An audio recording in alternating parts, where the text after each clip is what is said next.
നെടുമ്പാശ്ശേരി അവയവ കടത്തു കേസിൽ കൊച്ചി സ്വദേശി മധു എന്നയാൾക്ക് പങ്കുള്ളതായി മൊഴി. അറസ്റ്റിലായ സാബിത് നാസറാണ് പോലീസിന് മൊഴി നൽകിയത്. ഇറാനിൽ വെച്ചാണ് ഇയാളെ പരിചയപ്പെട്ടത് എന്നും സാബിത്ത് മൊഴി നൽകിയിട്ടുണ്ട്. എസ് രാഗിൻ വിവരങ്ങളുമായി കൊച്ചിയിൽ നിന്ന് ചേരുകയാണ്.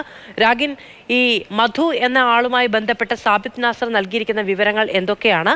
സാബിത്തിന്റെ അക്കൗണ്ടൊക്കെ കേന്ദ്രീകരിച്ച് നടത്തിയ പരിശോധനയിൽ നിന്ന് പോലീസ് ലഭിച്ചിരിക്കുന്ന വിവരങ്ങൾ എന്തൊക്കെയാണ്?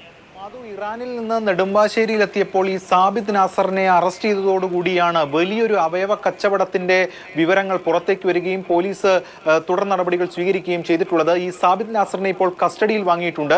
വിശദമായിട്ടുള്ള ചോദ്യം ചെയ്യലാണ് നടക്കുന്നത്. അതിലാണ് സാബിത് നാസർ ഇപ്പോൾ പറഞ്ഞിരിക്കുന്നത്, ഈ ഇറാനിൽ വെച്ചാണ് താൻ മധു എന്നയാളെ പരിചയപ്പെട്ടത്.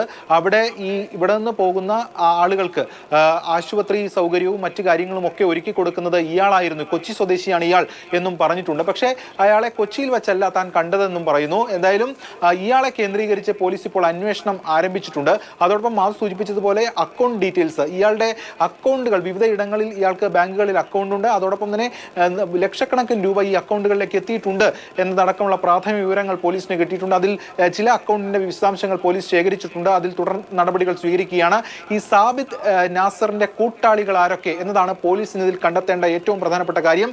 ഹൈദരാബാദ് കേന്ദ്രീകരിച്ചുള്ള റാക്കറ്റ് ആണെന്നൊക്കെയുള്ള വിവരങ്ങൾ പോലീസിന് ലഭിച്ചിരുന്നു. പക്ഷേ ഇതിൽ ചില മലയാളികൾ കൂടി ഉൾപ്പെട്ടിട്ടുണ്ട് എന്ന വിവരവും പോലീസിനുണ്ട്. അത് കേന്ദ്രീകരിച്ചാണ് ഇപ്പോൾ അന്വേഷണം പ്രധാനമായും നടക്കുന്നത്. ഒപ്പം ഈ 20ഓളം പേരുടെ പേരുവിവരങ്ങളാണ് സാബിത്ത് നൽകിയിട്ടുള്ളത്. പക്ഷേ അത് പൂർണ്ണമല്ല എന്നും പോലീസ് പറയുന്നു.